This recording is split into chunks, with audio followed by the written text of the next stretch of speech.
Ladies and gentlemen, it's been more than 49 years since ex-President Farrukuddin Ali Ahmad, on the advice of Indira Gandhi, had declared the imposition of emergency in India. One would assume that in the half a century that has passed by, the country has moved on to more pressing contemporary relevant issues. Turns out, no, they haven't. The government today sent out a gazetted order that mandates observing June 25th, the day the emergency was officially announced some 49 years ago, as Samvidhaan Hatya Diwas. Now, we still don't know what is actually supposed to happen on this day beyond some token protest for the sake of optics. The Home Minister made the announcement citing the dictatorial mindset, quote unquote, of the then Prime Minister Indira Gandhi, while the Prime Minister seconded it by calling it a black chapter in India's history.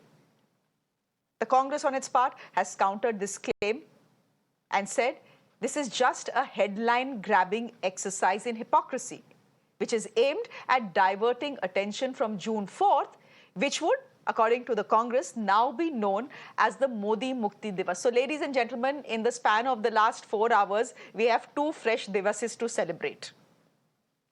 What do I say? Now, the symbolism behind this move is evident. Ever since the BJP's rather underwhelming show in the Lok Sabha elections, the Congress led by Rahul Gandhi has taunted the party with pocket copies of the Constitution. You see it on your screens.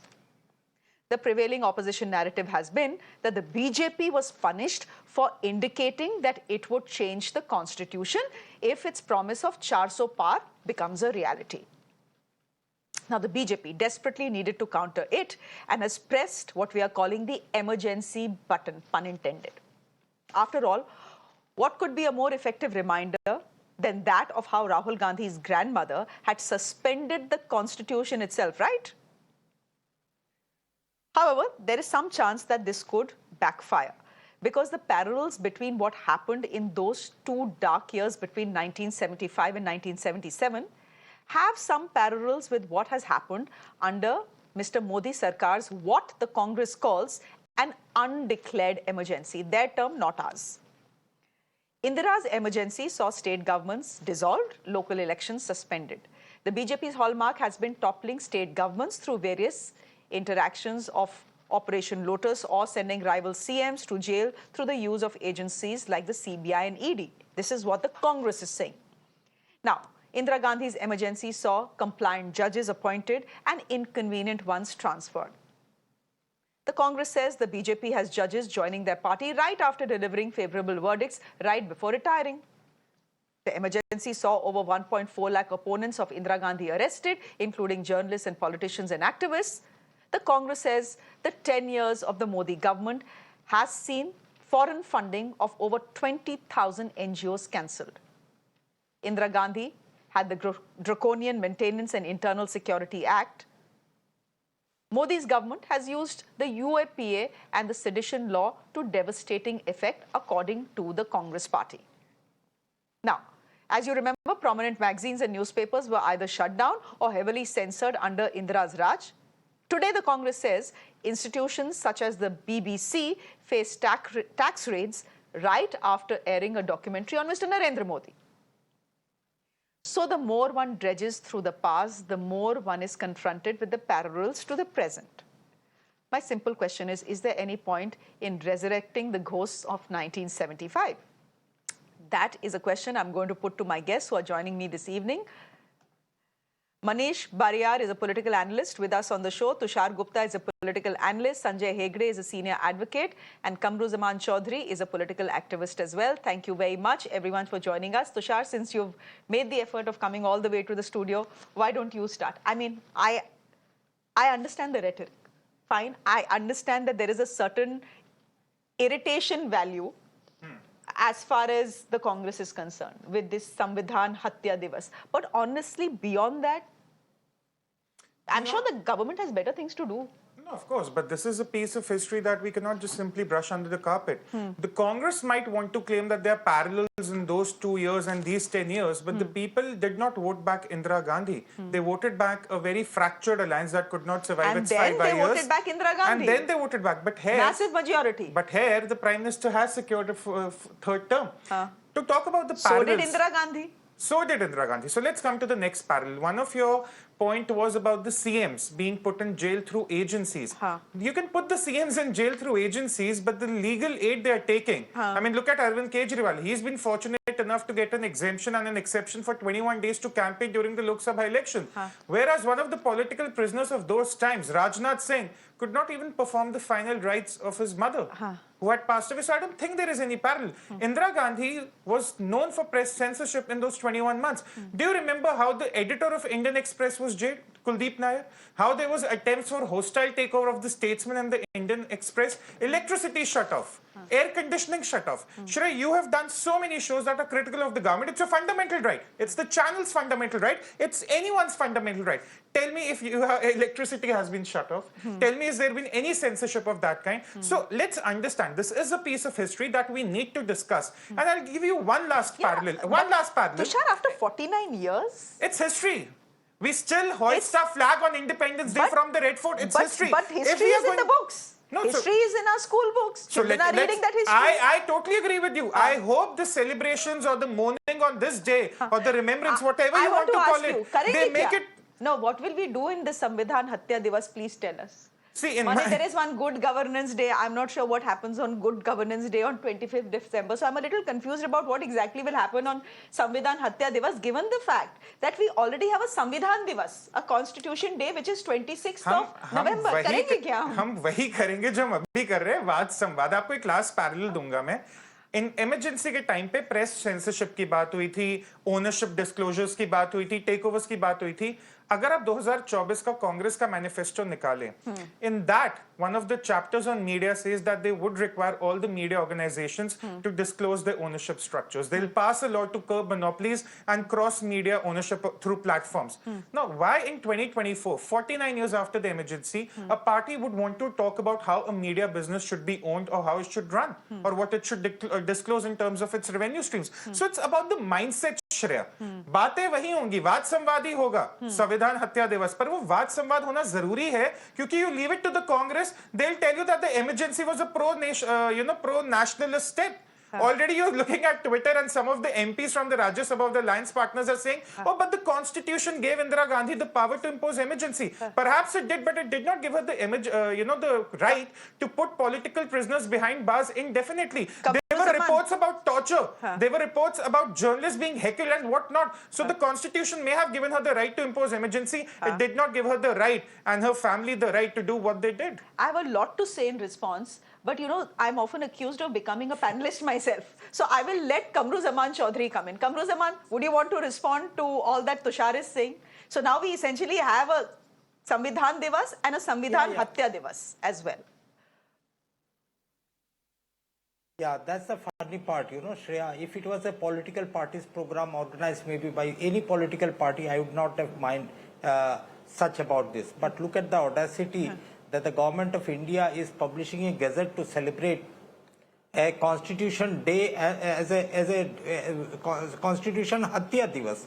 You know how negative the word is. Even we remember the Holocaust Day as Holocaust Remembrance Day in memory of those who suffered during those Nazi years. But this government chose to word it in such a way because they could not simply get out with the dialogue of the Samvidhan Khatra mein hai to Samvidhaan Hatya Diwas. This is a totally a political grandstanding out here. But Shreya, the moot point that I want to drive out here tonight is, the threat to the basic postulates of the Constitution emanates from the very people who are now entrusted with the task of upholding the Constitution and working its institution. We all know over the last few years, I'm telling you particularly, that is in recent memory, most of the youth of today will not relate to what happened in 1975. But most of us, younger generation, will relate to what happened after 2014. Or some of us might remember what happened after 2002 or what happened after 1992. These are all milestones in Indian history that we need to study and remember. Remember that the Constitution under the 42nd Amendment had given us a basic right of a socialist, secular, democratic republic. But then these same people who are entrusted with upholding the Constitution will day in and day out attack the 42nd Amendment. Then Shreya, I'll just finish in another 20 seconds, please. They will attack the 42nd Amendments. They will attack the Places of Worship Act. They will attack the Waqf Act. They will go for weaponization of the investigating agencies, toppling elected governments, arresting activists indefinitely, hounding out journalists, or refusing to discuss issues in parliament. They even expelled 150 MPs from the parliament to get their bills passed in the parliament. You know, independent India had never seen the suspension of the constitution. That's why we call it that this is an undeclared emergency under the Modi regime for the last 10 years. So, you know, here's the point, dear viewers. In the last 9 minutes, we have established exactly what the point of this Constitution Hatya Diwas is. It's pointless rhetoric. Koi baat nahi. Sometimes, Sanjay Hegde, fact is, politics is about pointless rhetoric sometimes. And should we just take it in our strides and say, chalo, theek hai, ye log to lage hi rahenge?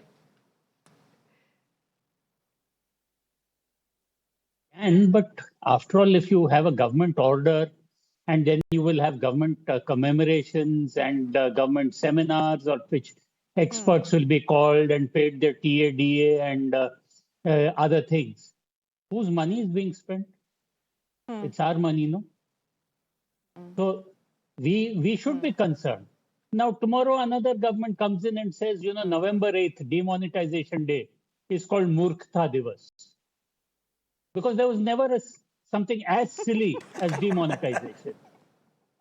Now, where do we stop? I'm going to make a demand on your channel. July 19th is my birthday, and you've seen my social media posts. I always speak about veg biryani being an equal biryani. When July 19th, if I'm Prime Minister, we'll declare it as Veg Biryani Day. What ridiculous things. I mean, yes, the lessons of the emergency must be learnt so that they are not repeated. And the emergency cannot turn into an emergency going on and on. I am one of the few people on your panel who still has emergency memories, because I was 10 years old when my father came home one day and told my mother, look, she's become a dictator. I also heard worried conversation between my father and mother. Look, what happens if I get picked up? How will you take care of the children? And all that. So I do remember the great sense of relief in 1977 when she was voted out, and the hope that there was. It didn't fructify, and when she came back, people wanted the price of onions to be stable. She did her best in Punjab, and she paid a terrible price for it. But all in all, she was the one who imposed the emergency, and she was the one who also withdrew the emergency when nobody expected it. In fact, the BJP sometimes goes on record saying that it was Sanjay's mother who imposed the emergency, and it was Nehru's daughter who took it away. But that is the past. Now, should we go back to the past and say the day that Aurangzeb came into power was a black day for India's secularism? So let's go and call it this Divas, that Divas? No. You must remember the past, take the correct lessons, but don't waste Hegde money. might want to ridicule. No, I'm sorry. Okay, if Sanjay Hegde is so concerned about the wastage of money, he should probably look at Karnataka and see what the fiscal management there is. But beyond all the rhetorics, Shreya, I take a little offense to how lightly this matter is being taken. Again, for the last 10 years, people who want to criticize the government have been able to criticize. No censorship has happened. No, hold on. I think everyone is taking this a little too lightly. Absolutely no reason for any one of us, Manish Barrier, Why not? to take this seriously. No, so the Congress can ask votes on Nehru, the Congress can ask votes on Indira Gandhi, the Congress can ask it's the people's choice whether they want to vote for the Congress so or the people not. have already given their mandate, the third term to the other Prime Minister, mandate, so how it is an undeclared emergency? No, I don't care about the undeclared emergency. My Manish Barrier, my limited point is, why should we take this seriously, honestly? Why should we take it seriously? This is pointless rhetoric. You know, elections ke time hota, I would have understood. The elections are over, done, dusted. The BJP has won. You want to irritate the Congress party, there are a million other ways to do it. Why a Samvidhaan Hatya Diwas? I mean, how can we be expected to take it seriously? Good evening, Shreya, and all the viewers and my co-panelists also. See, so like Tushar, even I'm a bit surprised the way this entire thing is being trivialized. Then in that case, we have two very important days. Mahatma Gandhi's birthday and Jawaharlal Nehru's birthday, two very important days. And we still, irrespective of party affiliations, we have, we celebrate it, and a lot of respect for that. And I think this entire culture of days being celebrated, it started with the Congress party, isn't it? And the current party also continues it. But let me give a different perspective to that. I think if you look at this entire constitution bogey debate, I think largely it is because of reservations. And I would say that, it's something which is a hygiene factor as far as currently our country goes. And Congress party was partially successful in putting in the minds of people that the constitution is in danger. For the, it's something which is now quite apparent post the elections. Now, I feel that does the BJP has the right to really push back that and remind people that Congress party is the only party which killed our constitution for 21 months. I think the right is there, right? It's their government. And I think they have every right to people, especially the current generation who do not know, people like you, people like me who were put into jail. So, the entire country, intelligentsia, civil rights people, Supreme Court, their decision was like, it was nothing.